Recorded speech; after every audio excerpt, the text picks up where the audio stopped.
welcome to the show. We're about to start recording. Get ready, the magic is about to happen.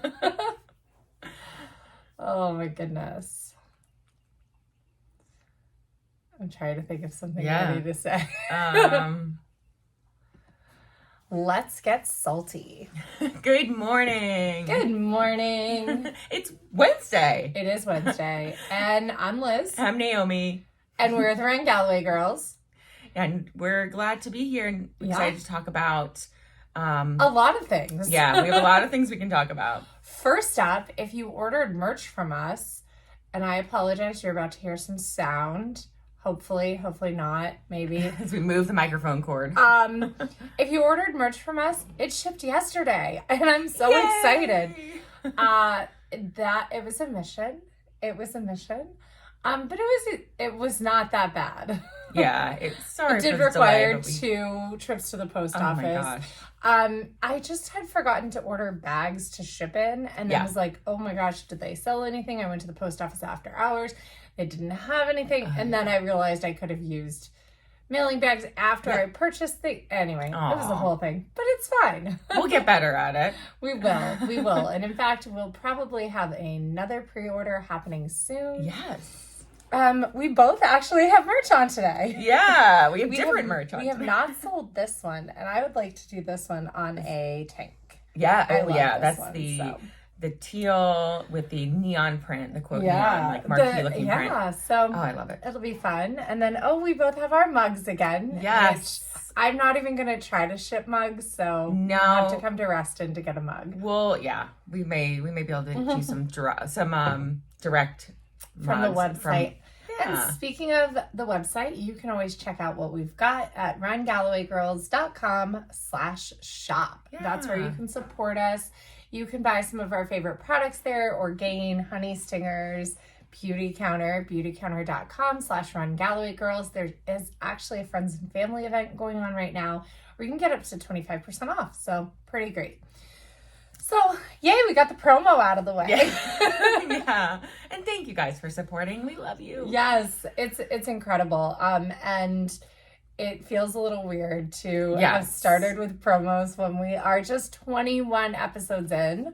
That's kind of cool. It is awesome that we're 21 episodes in, though. It is. We're building something. Yeah. And we started this year. We started like in January. I don't know. It's very, very cool that we've stuck with it. Yeah. But that is about like running is like that too. You just have to kind of stick with it. Yes. And you're going to make mistakes and you're going to fumble and you're going to say the wrong thing. And like I did when I was like had a fertility center on my brain instead of the fitness center where Danny worked. And I re-listened to that and I was like, I'm an idiot. Naomi corrected me and I was just like having like something else because I had been talking to my friend Nancy about that doctor. Long story long, he is a doctor in Virginia who actually does platelet-rich therapy, PRP, for the ovaries, and like it's very hard to find those doctors, but he only does it for his patients. So that was just a long story long, but I was talking to her about him for like an hour the night before. Yeah, and so it's just on your mind. Mm-hmm. But yeah, just making it a part of your routine when you're like, well, Wednesdays for podcasting, and whatever pick your run days. And it's almost easier to get up on Wednesdays too. I know. For podcasting than it is for running. It feels like less prep for me. Yeah. Because I'm not preparing to go out into the elements. Like, yeah. Even though, I mean, yes, it was cold yesterday, but like recently it's been warm. So, but there's still that like preparation of going out into the world and being ready to run, which is different than being ready to just sit and talk. I know. That we can do anytime. I know, definitely. All right. So I have today that, I have a couple of notes for today and hopefully we'll get to everything that we're talking about. And so I think that the most important thing that we should really touch on is enjoying the process while you're running. So we talked back and forth a lot on the podcast and then offline to each other about our goals and our previous marathons and what are we doing and is our fitness improving? Yes, it's improving. By how much? How do you compare it? Which you shouldn't be comparing it. But you're always comparing it. And I think like what it comes down to as we get ready for this marathon is we have really, there's a lot of talk about like what should we be doing? And I mean, I have really come to, we need to continue to just enjoy it. Yeah. we need to hold tight as to where we are with any injuries. Like, we can't be realistic in that. Right. We can't let anything that is happening right now get worse. And we also can't really let anything get better, because we've got to just stay in training mode. We're 4 weeks out. We are right in the heat of out. it. So if we pull off the gas, if we push the gas too hard, we're going to burn out, get injured, and have a really horrible race day. Mm-hmm. If we pull off the gas, we're not really going to be prepared for the marathon. And so we just have to kind of keep steady, stay steady state, and just enjoy the moments. And so while we do have a pretty big workout coming up, we have our last long run, and then we have a pretty big workout coming up for the advanced or intermediate plan. What we may need to do is say, we're not actually on the advanced intermediate plan, we're on a to finish plan, and we may need to back off. I was thinking about that last night, because we did a fantastic run this weekend. And I'm dealing with, it's just a whisper of it, but I'm still dealing with that like front of I don't even want to call it my shin. It's like my soleus muscle. But it so it radiates from inside my leg, like behind the bone. Yeah. And it hurts on the front. It sounds awful. It's, yeah. And it's been plaguing you on and off. Like, pretty much anytime I've run miles, like under 9 minute miles, it hurts. Oh my gosh. It doesn't want to go. It doesn't want to do 60-30s. It wants to do 30-30s. Yes, it's the longer intervals, not the faster speed. Right, because I'm gonna run fast no matter what. Yeah. But I mean, it's fine. It just hurts in the morning when I go downstairs. Yeah, we've reevaluated like numerous times throughout this cycle, and that's what it is about, though, is like the training cycle is a process, and you may not start at the place you think. You may start at a place thinking you're going to end up somewhere else, and that's not what this is about. And so it's not how it works. Right. So you really just have to continuously look, at where you are right now versus, well, where did I want to be when we started this, or where should I have gotten by now? And that's just not realistic. Sometimes when you look around, you kind of figure out that you got to somewhere better. Oh, yeah. A lot of times you're like, oh my gosh, I never thought I could be here. Right, exactly. I improved beyond what I thought. Like, did you ever think you'd be biking as much as you're biking? Oh, no, not at all. Along with running, did you ever think that you would be in a like a sidestep? Yeah. And then I would say the biggest improvement, that I've seen in you over this training cycle, is your mental approach to minutes matter instead of miles matter. So you have swapped your second run completely for a bike. Yeah. And you have finally embraced walking. Yes. So sometimes old lady walking. Yeah, my second run sometimes is a walk, or and so I'm counting everything counts. That's my motto now. Like walking, minutes count. And I think I think that is for someone getting started, really tracking your minutes of activity. And Garmin has activity minutes as a tracking goal. A lot of things track, the 150 active minutes a week is kind of a goal. And I still think steps are a great metric too, over tracking miles. Yes. Because steps can lead to huge, if you figure out, let's say you're a runner right now, and you run your 3 to 4 times a week, but you look at your overall weekly average and you're only averaging 7,000 steps a day on average, even with those run days. Yeah. That means there's some days you're only getting 3,000 to 4,000 steps. Yeah. So if you were to then bump that average up to 10,000, all of a sudden you're going to see marked improvement in your running because you're spending more time on your feet. Yeah, because you're building up these little tiny muscles and tendons and ligaments by walking. Yeah. So I think just continuing to enjoy the process. And I think I'm kind of coming to the terms with the marathon's going to be hard, but it's going to be so fun to run a marathon together. I know. And for the first time running a marathon together since Richmond, Yeah. where it's not about anybody else. And it's just also about us. finishing together. Like Yeah. that's something because other times we've started together, but we both said run your own race. And Right. this time it's not about that. It's like about finishing together and like, staying together and yeah. pulling each other through the hard parts, because there are going to be hard parts in the race. Like, you know, it's going to be about like keeping each other in the moment so that we don't speed up at certain times, keeping each other like chilled out. And what's really cool is I'm actually really excited to use some of the strategies that we've talked about in the marathon. One of them being, when we're running, if we have a mile that's too hot or too fast, I'm really excited to literally have yes. an 11 or 12 minute mile and reset in the middle of a marathon I know. and then see what happens afterwards. Because I'm certain that we'll make up any like lost time with banked speed. Like I'm pretty certain that's what happens. Yeah. But it'll be fun to find out. It will be. Like hopefully we don't do anything stupid and run anything too fast. But I 100% agree that like we've used that during training now, and it's worked out so great to look back and be like, oh my gosh, even with that super slow mile, because we needed extra recovery, we walked 2 whole minutes in that mile. That whole mile was 30:30s. Yeah. We still averaged X pace. And so you don't have to it doesn't have to be like this all or nothing where every single mile, especially when you have 26 of them, you have a lot you of got time. nothing but time. Yeah. So I'm That's really exciting. excited about that. And I think that kind of, I put like little notes here, and the first one was enjoying the process. And so that's what we're talking about here. And then building fitness, I think we 100% have built some fitness, and I'm excited to see where that takes us when we start working on speed and shorter distances for a little while. I'm excited to see where you being so fit, I'm excited to see what happens as you really focus on getting your plantar not just to feel better, but to like go away. And how like it's gonna be hard because I think it may necessitate 6 weeks of like rest, minimal stepping. I know. Yeah.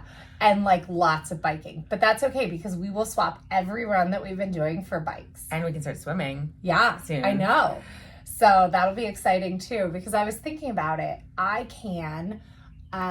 What I'll do is I will take Brian's car on days that we bike, and I'll go park at work, and then I'll come to your house and we'll go bike, and then I'll just bike home, get ready for work, or I'll have stuff for work or whatever, and then I'll bike back to work, put my bike on the car, and I'll have my car and my bike. That'll be great. Very smart. Yeah.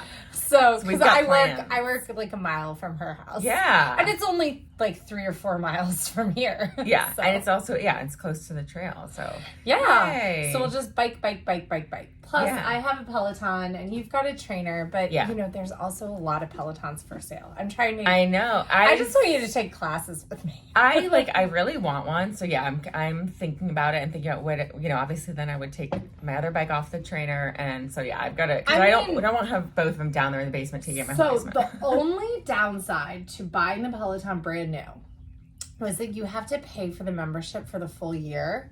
And we did not use our membership for the full year. For the first year. It was pretty bad. But I got a brand new bike, and they came and they set it up for me, and I paid $71 a month through Affirm, and it's 0% financing. Nice. So that's not bad at all. It's kind of dumb. Like, it's kind of dumb because I like finance is like $3,000, and I think they're cheaper now because Peloton's not doing well. Yeah.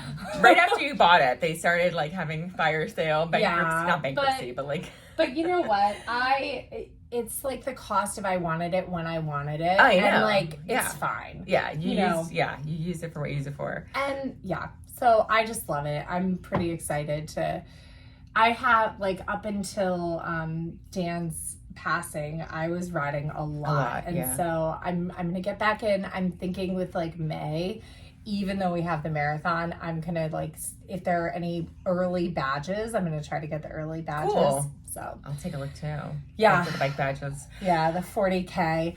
And so just remember that building fitness is a process that happens long-term over time, and that it's not linear. You're going to build fitness even when it feels like you're not, even when it feels like you're just doing the same thing and getting no results. But there are a couple of things that you can add in to get faster. So, you want to segue into that? Yeah, I think we found a couple of great, I don't know which one you want to start with, Steve Magness or Nick. So there's a couple of great like posts that we saw on Instagram that we just wanted to mention. Let's start with Steve's because I think that's really good. So Steve Magness. So this was a little infographic. Yeah. We mentioned Steve and Brad almost as much as we mentioned Megan and David. Their research is just, both of them have such great research. Oh my gosh. So Steve Magness put together a little graph about win more workouts than you lose.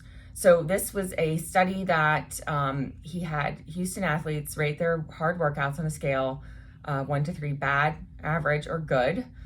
And so then he looked at who had improved the most during their cycle versus who stagnated. The improvers had fewer, quote, bad workouts, which is kind of what you would expect, right?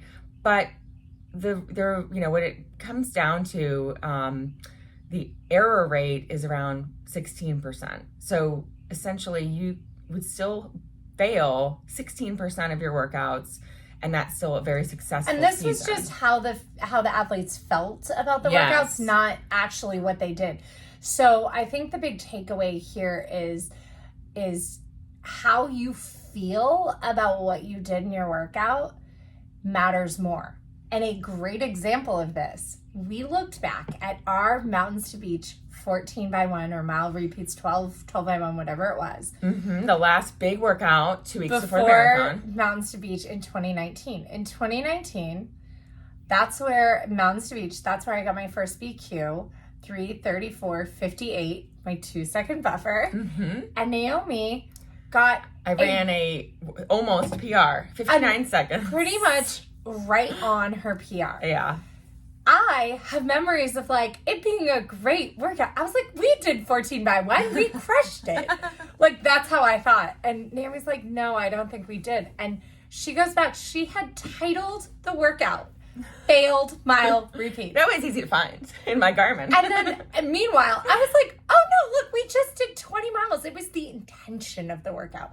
So this is where the mindset really matters. Yes. Going into races, and this is how we've always been, so I'm not like calling Naomi out, but she's always goes into races kind of being, and this has been a change for this year. She's like, I'm not going into it feeling like this. She goes, I don't know if we can do it. I have the doubts. I don't know if we can do it. I'm going to try, but I don't know. And the one race that she did not go into that was Richmond when we ran that 350. Because I had no idea. You're like, I'm just going to run with you. It's going to be fine. I was like, yep, I gotcha. Don't worry. And I go into races like stupidly, blindly confident. Like, we got this. It's fine. Yeah, I can do it. Nothing even to back it up. Right. And that's what I'm trying to flip my mindset. And that's been a process that's taken a while. And so, Richmond being that standalone, because I had nothing to back it up, no precedence for running a Galloway method marathon. But then even just like as recently as, New York, I didn't race, but Army 10 miler in the fall, I had sort of an idea of around what I thought I could do, but I ended up faster than I thought because I didn't go into it with doubts though. I went into it with just like, it's just going to be fun. And it was just, it was just going to be part of, it's just the day. And it was not about a specific time. I think that's happened a lot in the short races. You're so comfortable in the short races and true. you go in without a plan and you kind of surprise yourself. Whereas in the marathon, you've got the doubts. And so you go in without a plan and you're kind of... Or with a plan that I don't think I can live up to. Or right. And so I think when you're going into, everyone going into these races, I think kind of knowing what you're capable of is important. I think kind of researching what and practicing what these races should feel like is important. And I think that's where training comes in. And I think knowing kind of how to pace different races is important too. We've talked a little bit about like go out hard and die like, like go hard and hang on as long as you hang can. on as long as you can is a great strategy when you're brand new to running. But it is not a strategy for the marathon. And actually, it's not a great strategy for the half. I've done it. Even for 5Ks, it's a dumb strategy, but you can do it. I don't know. I think it's a fantastic strategy for the 5K. Like, because the 5K is so short and you can only burn so much. But I've died hard doing that. Yeah. But you learn about your body. Yeah, that's true. You push the limit. I think I talked about the 4 miler on here where I went out. It was the Twilight 4 miler at 6 p.m. Yeah. I went with Dale. And so I had forgotten I was supposed to run it. And I'm laying by the pool and Dale's like, hey, are you coming to do the race? I was like, oh yeah, I totally forgot. She's like, I got your packet. I'm like, okay, cool. So I go up there and I had a margarita at lunch and she was like, I'm gonna try to do this. I was like, oh, okay. I go out in a 5:51 first mile. 5:51 first in a 4 miler, knowing that that's not your I have never run under 6 ever. And I ran a 5:51 first mile. So don't worry, fast. I slowed down after that. And I think it was the first half mile. I don't think I clicked over. But I was able to save it. And I mean, it was 90 some odd degrees. I'll have to look at the actual times. But it was ridiculous. I remember looking down at my watch. I'm like, why am I running 5:50 right now? Yeah. No, I've definitely set mile PRs in 5Ks multiple times. So I've been a victim of that, or I'm guilty of it. But I think so. I think it's really important knowing where your fitness is, being realistic with your pacing, and knowing that the marathon, with having nothing but time, you've got to go in blindly confident. But you also have to know your speed limits, because that's the most important thing in the marathon, because you've got to save that speed for later. So you could be running 8-minute miles in your 5Ks, in your 10Ks, in your 8XX, right? Mm-hmm. That doesn't mean you're going to be running 8XX in the marathon. You really do have that 1 point. I mean, if it's your first marathon, you have a 1.7 slowdown. Yeah. And you've just got to be okay with that. You've got to realize, it's about getting to mile 23 with speed in your legs still. It's not about showing what speed you have before that. I would say that's it. Yeah, first, second, third. It's kind of your early marathon. It's not even just your first. Even if you've got one behind you. And you should have some improvement year to year. If you are stagnating. And this goes for any and all runners. If you're stagnating, you've got to throw some new stimulus into what you're doing. Yeah. In fact, I had dinner with Amanda the other night, and hi Amanda, she listens.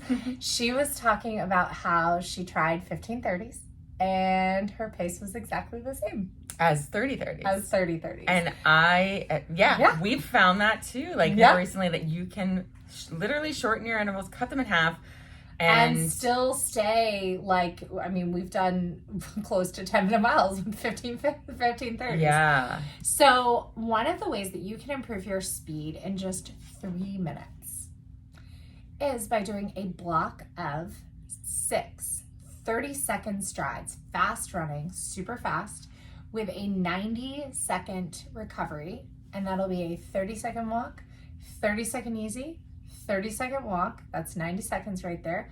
You're going to repeat that 6 times. So in just 3 minutes of fast running, you will be able to improve your running. So if you add that in, I would say add it in to 20 minutes into your run. Uh-huh.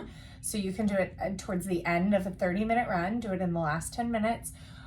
So after you're nice and warmed up, throw it into the last little bit of your long runs to improve that speed when you're tired. Or you can put it in 2 miles into your long run.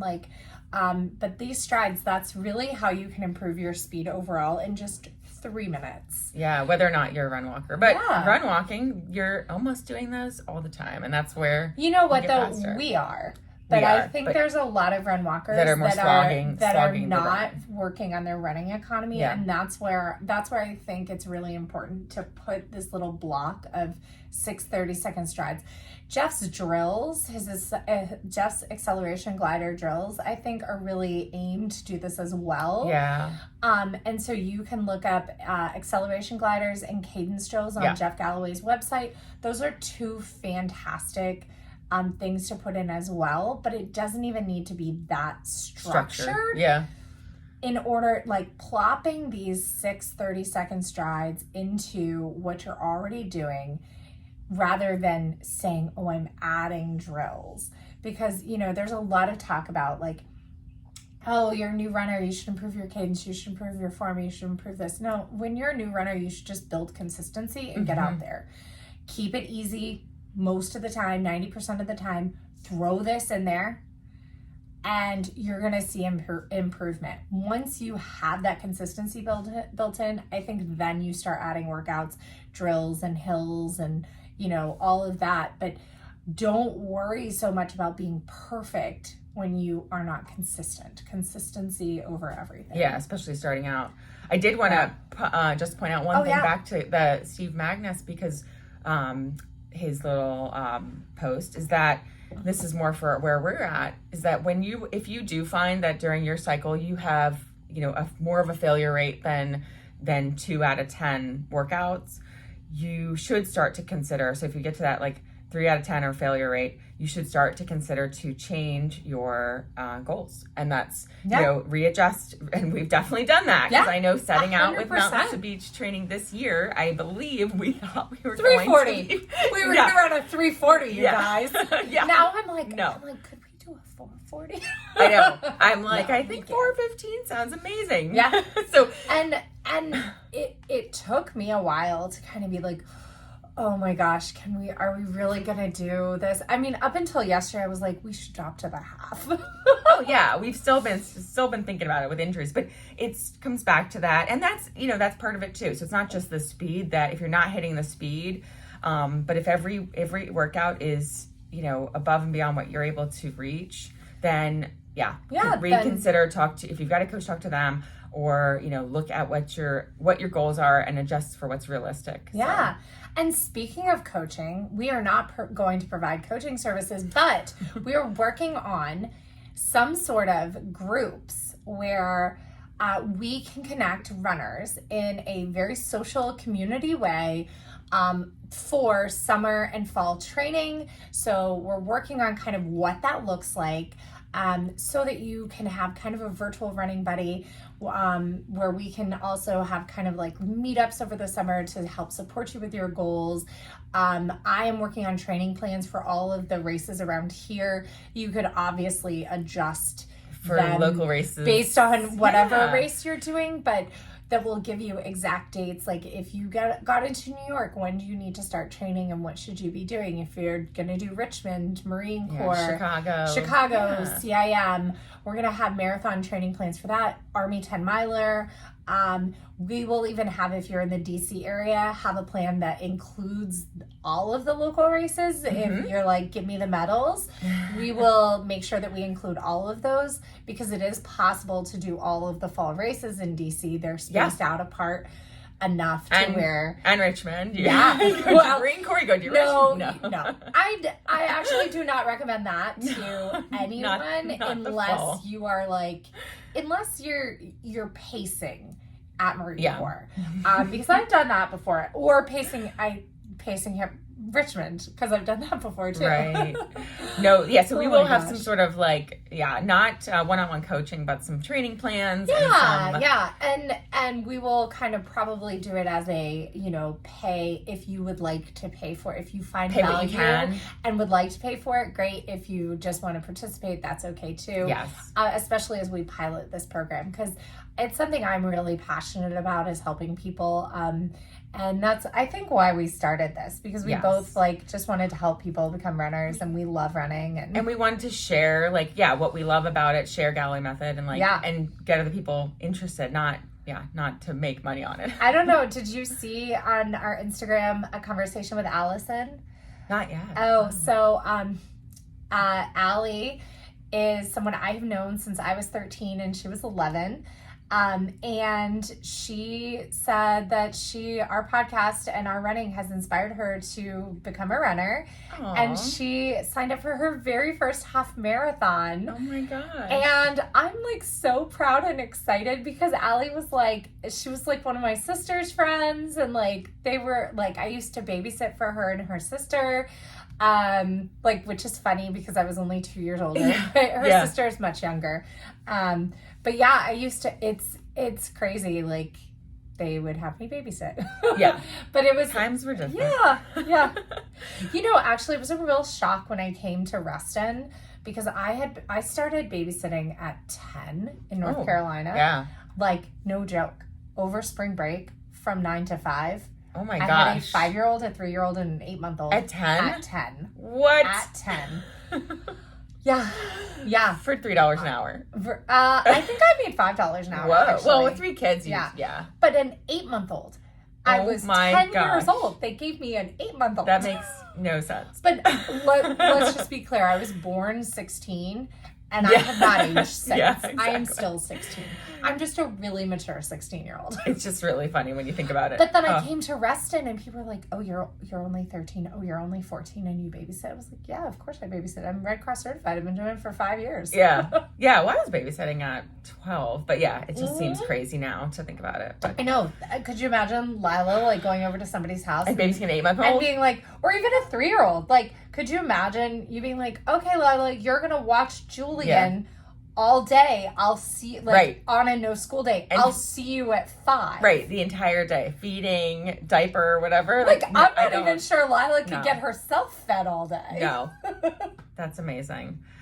But no, that's not true. No, she actually does. I actually think that if you gave her that kind of responsibility to watch Julian for 2 hours, and like, okay, you need to feed him snacks. I bet she could do it. She does. She would surprise you. So, I mean, obviously I've been in the house when this has happened, but like throughout tax season on Saturdays, I would be working in my office and the two of them, she would feed him. Because she can get herself a bowl of cereal. She gets him snacks. Oh. She would put him down for a nap.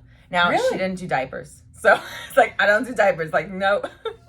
But she would do so much with him. Potty training. I know. You should be like, so Lila, because you don't want to do diapers, why don't you teach him to go potty? I know.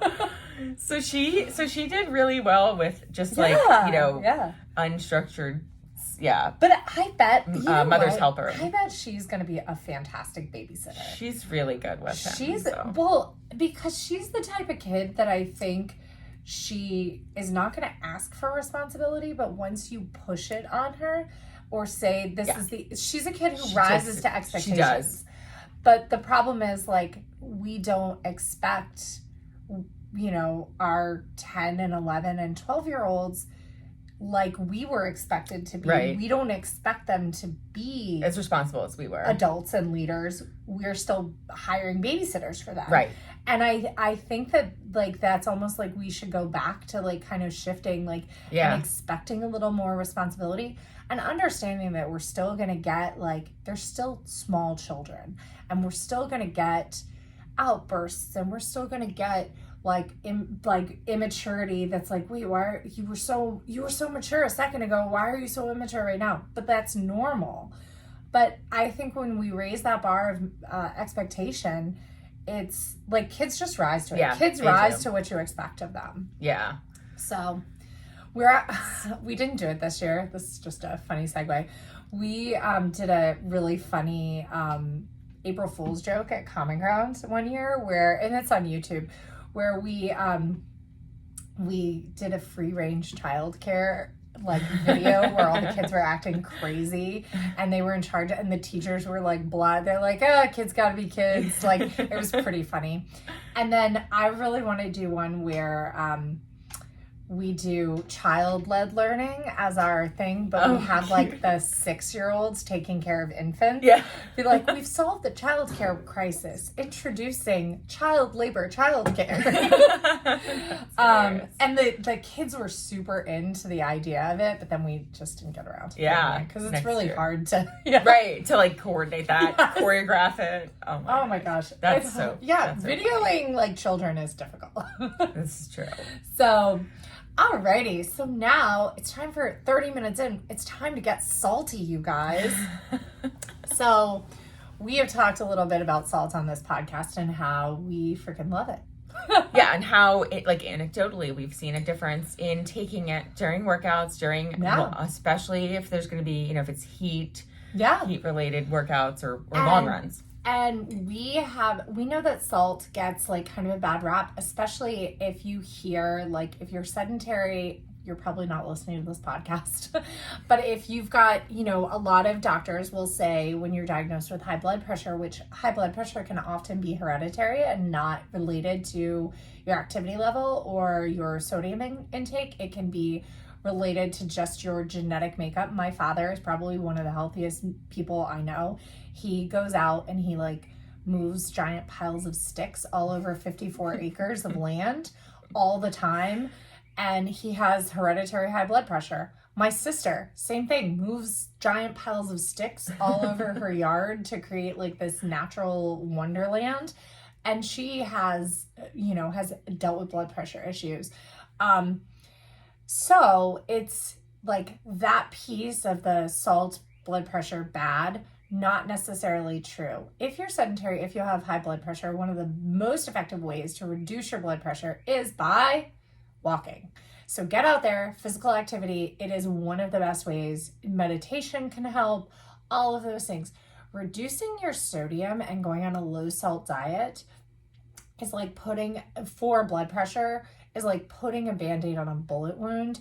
You are still not addressing the metabolic things that are causing that high blood pressure if, like kind of in general. Now, granted, not medical advice, but I guarantee if you ask any doctor, if they're saying you have some high blood pressure, first off, medication, yes.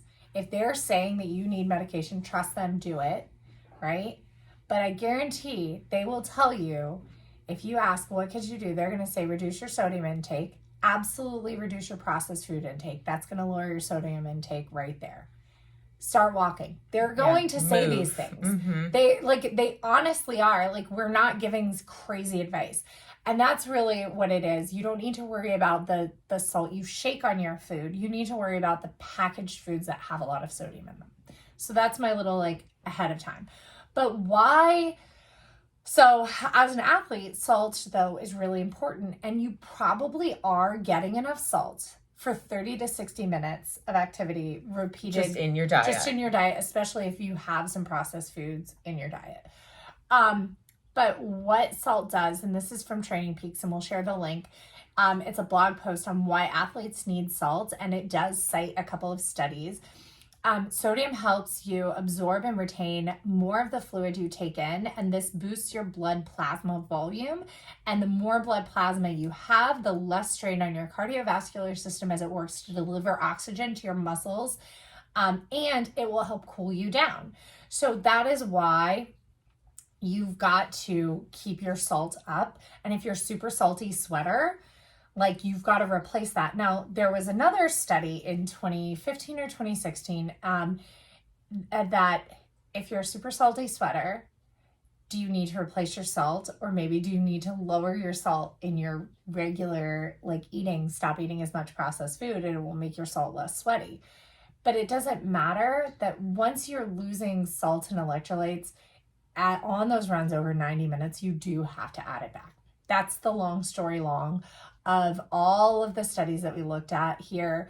And if you are, so hold on one second. I don't know where I'm at. Basically, so Stanford Health points out that rec athletes doing 30 to 60 minutes that don't get super sweaty, what you're eating is enough, basically. You're getting it in your diet until you go over 90 minutes. Yeah.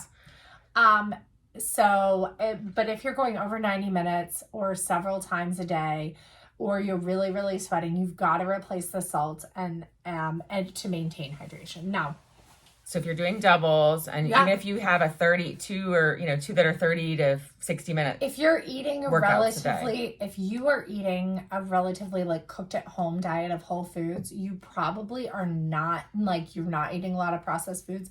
You should liberally salt your food.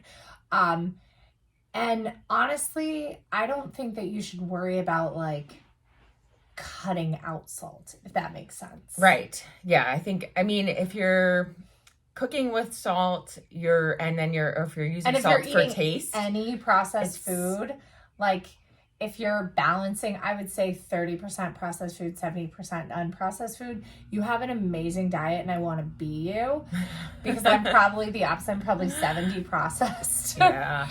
Yeah, Right. going towards more whole foods and cooking at home obviously is the goal, but like you said, it's not going to be, Yeah.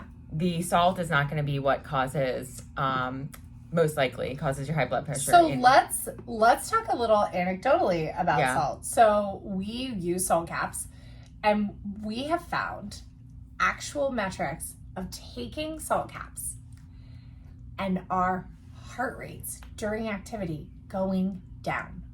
Yeah. And so that is really amazing, and that really reinforces the fact that it boost that blood plasma volume, because we both drink a lot when we're out running. It's something that, we carry handheld water bottles so that we can sip the entire time. And yeah, our blood, basically, if we're drinking all that water and not taking salt in, as we're getting saltier, because I know I'm a salty sweater, it's diluting our blood. It's making our heart actually is working harder to pump it around the body, and that's why the heart rate is going to go up. And when you take the salt, it's going to bring it back down, because it's going to, it's going to pull that liquid out of your cells, or out of your, into the bloodstream. Yeah, and allow it to allow your heart to work a little less hard. And so, we've seen it. We've both seen it where we've forgotten to bring enough fuel, but we had salt. Yeah. I had one run that I was really excited about last summer that happened because I had gone out with not enough fuel for 16 miles. I thought I was going to do an hour, wasn't feeling great. Then I felt great, because that's how it goes. The first mile is a liar. And then I ran out of fuel after 9 miles, and I had salt caps. Yeah. And I ran 16 miles and felt amazing. I don't recommend doing that as a practice, but it worked out. Yeah, I definitely fuel more fuel, more fuel. Yes. Fuel. But I did, I used to, for a while, I was running with just salt and water for certain runs. Yeah. I was doing very, very minimal fueling, and it was pretty incredible. Actually, that's not true. I was doing goos. So, which actually have sodium in them. And so I was doing the Tri-Berry Goos, salt caps, and water. That was my fueling regimen. And when I did my Ragnars in 2016 and 2017, or is that right? Yeah, 2016, 2017, my Ragnar Ultras, that was my strategy, was goos, salt, and water. And the more salt I took, the better I felt. And I maintained kind of great paces even through hot days. And so the long story long of this is salt probably won't hurt you. There's almost during activity, there's almost not a too much level. At least I've found. Correct. I can take, the only thing it does is it makes me perform better. Yeah. There hasn't been any bad side effects. Actually, I was at the doctor yesterday. My blood pressure is always usually pretty good. It's 108/56, even though I was all nervous. So it's very blood pressure, unless you've got issues. I actually had an issue a couple years ago where I had removed chips from my diet, and I had I know, right? I know, I want to be sponsored by chips now, but I had done kind of a whole food kit. Yes. And I was starting, and I felt great, and then some time had gone on, and I felt okay, except I was coaching diving, and every time I got up on the diving board to to spot kids, this is even more scary, I would start to black out. So I'm helping kids with dives on the end of a diving board, and I'm like, having to move up and down, and I'm feeling like I'm gonna black out. And I mentioned this to my doctor. I was like, I feel good. I feel better once I start moving and get my heart rate up, but like changing positions, I'm really orthostatic intolerant. And I do have POTS. And I was like, it doesn't feel like POTS. Like it feels different. And she's like, well, have you changed anything? I was like, well, I stopped eating chips. And like, so I guess I'm not eating enough salt. And she goes, yeah, you need to start eating chips again. Doctor's orders. So I was like, oh. And so as soon as I increased my sodium intake, it like went away. It went, yeah. So that's insane. Yeah, I definitely, if you're not using salt caps on long runs over 60 minutes, you should try it.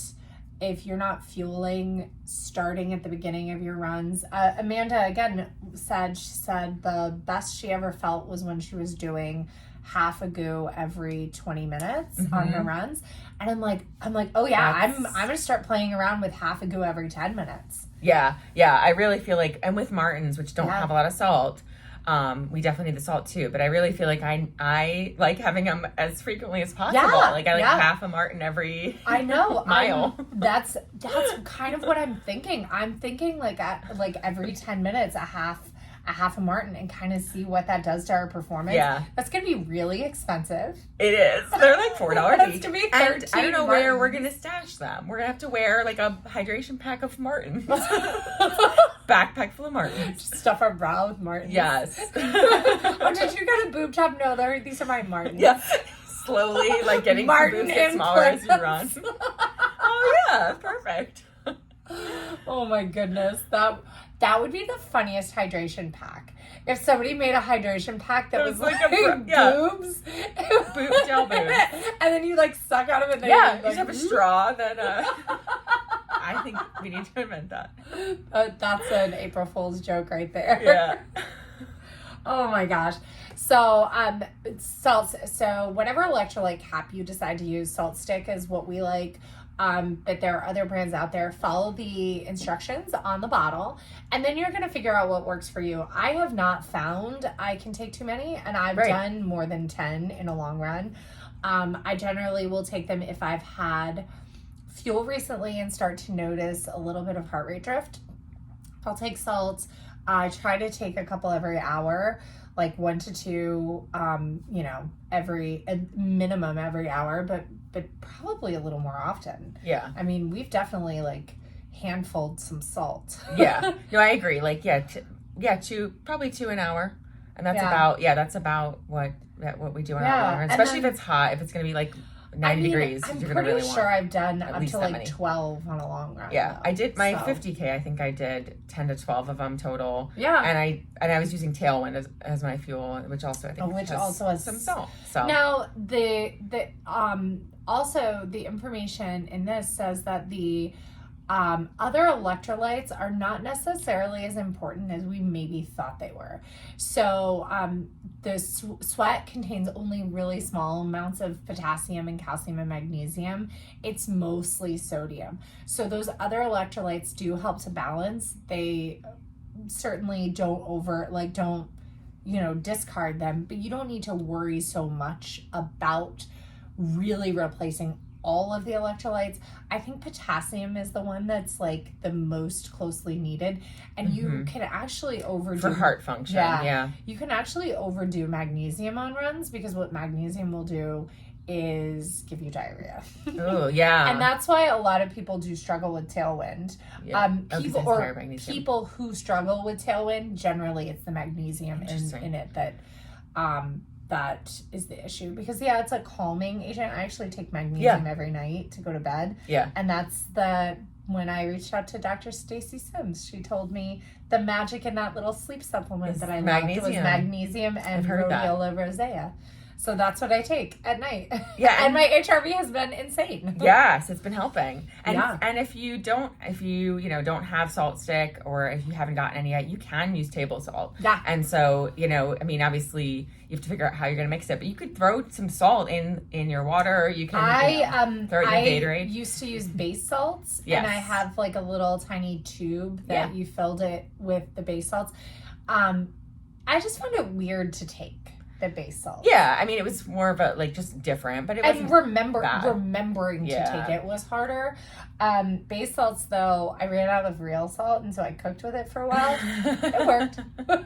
It's just like a crystal, large crystal salt. Yeah, but it has other stuff in it, so it's funny. Yeah, that's true. But the salt stick chews are also really delicious. Yeah. So just fair warning, the peach ones have a high couch score, so you might want to eat them. You might be while snacking sitting on them the couch. like sweet tarts. And they do have like a 4.5 to 1 ratio. So if you are taking the chews, you're gonna need to bring a lot more of them out with you on your run. They don't replace the pills, the capsules. Right. So yeah, it's four of them to one capsule, Yeah. and that's why the capsules are kind of better. But that's also fun because then you can take a lot more of them on the couch. without overdoing it. The couch score is so important. And so so I have a couple more little things that we'll share on the blog along with in the show notes about sodium intake. There have been some studies, like I said, that said that maybe it doesn't matter as much, but I think that from anecdotal evidence that I've personally seen, I don't know. I think that it can't hurt. I think that certainly check in with your doctor if you do have blood pressure concerns. But I think that other lifestyle modifications, and to be honest, if you're doing everything lifestyle you can, and reducing sodium is the next thing, or medication, personally, I'm probably going to make the medication decision because it's just high blood pressure can be really awful. Right. My dad really resisted going on medication. But dietary modifications is not something he will ever do. I'm with him. But he finally did go on medication because there's a high stroke risk. Yeah, exactly. When you and his is his blood pressure's fine and then it will spike. Yeah. And then it'll be fine and then it'll spike. So it just had to be regulated. Whereas I also have low blood pressure like you do. I think that when I'm nervous, it goes up to 117 over, 70. I've had it go up into really high when I've had panic attack, whatever. But, because of my other hereditary markers, they did have me during pregnancy, they had me on the mini dose aspirin. Yeah. But they didn't have me modify my diet. So that was now good. They recommend all women over age 35 go on low dose aspirin when they're pregnant. Mm-hmm. Yeah. And so they didn't, but the good thing is they didn't have me cut salt. It wasn't about the salt. It was just, we just got to make sure, that there's no stroke factor. So yeah. All right. Well, we still have a little bit of time before we have to sign off for the pod. What do you think we should talk about? Yeah. Well, I did want to actually talk about Nick's post too. Yeah. Nick Klostava. I'm never going to pronounce your name right, Nick, but I've been following him forever. He's a rabbit elite and a coach, and he's local. He's in Maryland. And I just love his posts. He's really awesome. And so he posted a great little. This is just so helpful because we get in our heads a lot before workouts. Yeah. So his post is I never want to do them. I just want to run easy all the time. Yeah, we just kind of freak ourselves out. So tricks to less pressure in workouts. And so I'll just read it. But have you ever been anxious about performing a workout? Why do we put this pressure on ourselves to perform in workouts? Why do we feel like failures or somehow we lost fitness if we don't hit splits? Are you ready for a secret? Let's dive in together. Workouts are about one thing. Workouts are about gaining fitness, not proving it. That's huge. That's a huge thing. Right there is if your coach is prescribing paces, that's a guideline of where they think you are. If you can't hit them, hit the intention of them, which is The effort. the effort of it. I actually think we're going to go to time and effort based for our next training cycle with no paces on our plan, period. It'll be crazy. I know. I'm excited. And then the next slide is the goal of most workouts is to ultimately put out your best effort. That looks different each day when factoring in life, stress, weather, work stress, etc. When we put pressure on ourselves to have to hit numbers or we fail, we make an already hard task even harder. Okay, so here's some changes you can do. Change your mindset around workouts. It's a practice, which we talked about last week. This is a practice. This is not a, do or die. Like, you're just practicing something to get better at it. Remove the mental barriers. Don't look at your splits during the workouts. Run without taking splits. Put yourself in a position to succeed without reliance on numbers. Know that if you did your best, you got more fit today because you tried. Yeah. And that's actually really true. Like, my Strava, if you don't pay for Strava Premium, you should, because it's freaking awesome. It has this little fitness tool thing that is a metric of your own stats and the frequency of your workouts plus the effort. So it gives you like this number, right?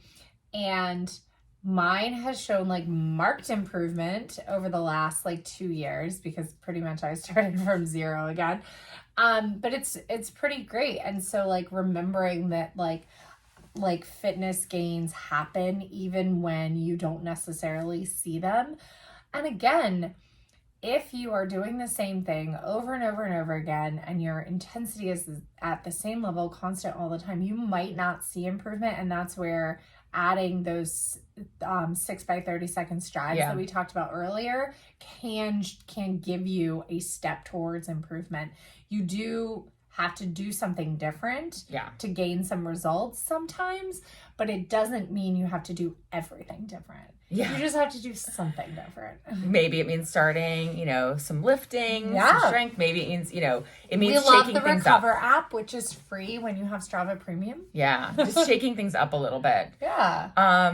So I really liked that post because it just was a good reminder that, that the goal for these workouts is not to like every Win single them. workout, to win them or to hit exact paces. It's an effort based.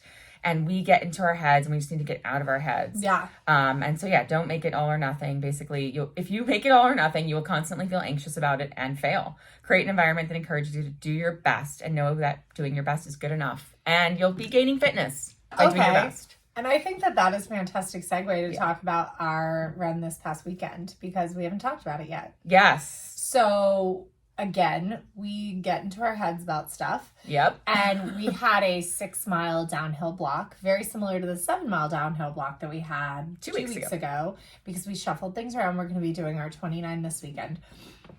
So in the rain. We had a 6 mile block, and I did the math, and I said, well, we should be hitting 9-minute miles if our marathon goal pace is like around 4 hours. Really, we probably should have set it to 9:15, but that's fine. So I said, if we did 9-minute miles times 6, that's 54 minutes. That's 36, 60, 30 repeats. Time-based. And I said, okay, so we're going to go do 54 minutes of 60 30s. And we got out there. We had to run 6.3 miles to get to 54 minutes. But that's huge, because it did not feel, it certainly was a marathon pace, but it felt longer than half marathon pace. It didn't feel like half marathon pace either, or 10K pace. It felt like 17 mile pace. Yeah. Like if there was a 17-mile race the double out there. dog double, the 18.1. And what was cool too, to help us get out of our heads, we did our warm up, and then we actually saved that run and started a new run for the workout to that way we could just kind of see it as one block. Yeah. And because that was just going to be something more fun for us to do and see that progress or see that speed in a block. I know a lot of people do it that way rather than having your recoveries and your cool downs all lumped in together. So we just want to do that. And then, the 60-30 is just, again, by doing more time-based, we're getting away from, being in our heads about hitting a specific mile splits. Yeah. Now, you can sometimes get carried away when you're training with a training partner, especially one that has a little more fitness than you do. You can get a little carried away and kind of miss the intention of the workout. I mean, we really probably should have slowed down. We probably should have done it a little slower, but it's okay for our experience level. But yeah, I was saying like that I wouldn't do that workout with the 7 block and all those repeated workouts like that if we were doing a half marathon training plan, because they were pushing the limits on. It was like going and racing half marathon pace. And I don't think you would do that for a half marathon training plan. If we were doing with our half experience marathon, level, I would say we probably would be doing, instead of 6 and 7, we'd be doing 3 and 4 mile blocks. Agreed. At probably 20 seconds faster, at closer Right. to 5K pace. So, like, I mean, there is something to be said about racing 5Ks to prepare for a half marathon. Yeah. Racing a 5K every 4 to 6 weeks.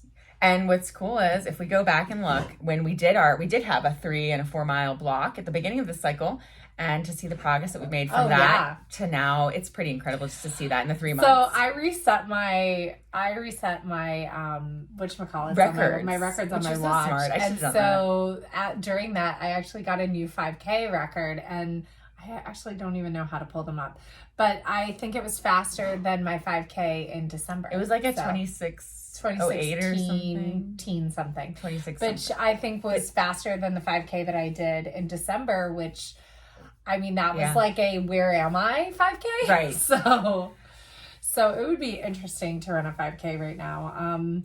I don't want to. Nah, we're not going to. I might run one on July 4th. I'm going to be out of the country on July 4th. Run a 5K on July 4th and kind of see where my fitness is on a 90-degree morning. I'll do it in spirit. Yeah. I'll be on an island. Well, you might not be running yet. That's true. If your foot, I know. We got to get you out of planner. Out of the pain. I mean, that's the worst part is otherwise you'll just be training with it forever until it goes away, which I don't know. Everyone I know who has had plantar, it only went away by going, it took a lot of time. Jill's went away for 2 months when she broke her elbow. 2 months off running, hasn't come back.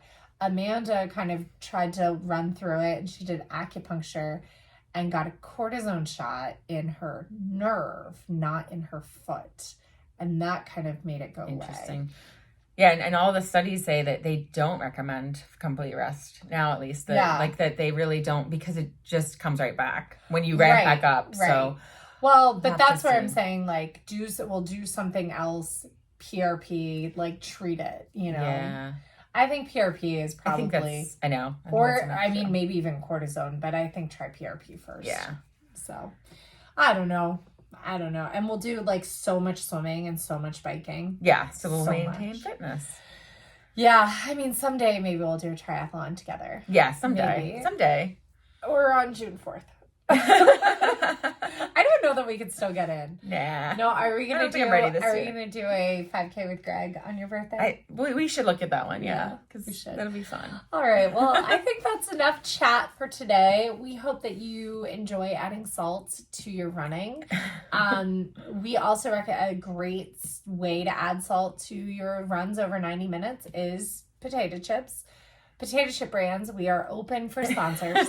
We would love you to sponsor us. Soda also has a lot of supplements, or a lot of sodium. Yeah. So soda brands, we would love to be sponsored. We would love to be a running podcast that is sponsored by Chips and Soda, because that would be amazing. Yeah. We're just going to be that is the shirt we need to make. My runs are fueled by Chips and Soda. Oh, yeah. Let's get that one out there. Or just a soda can and a bag of chips that says Run Fuel. Yes, definitely. I love it.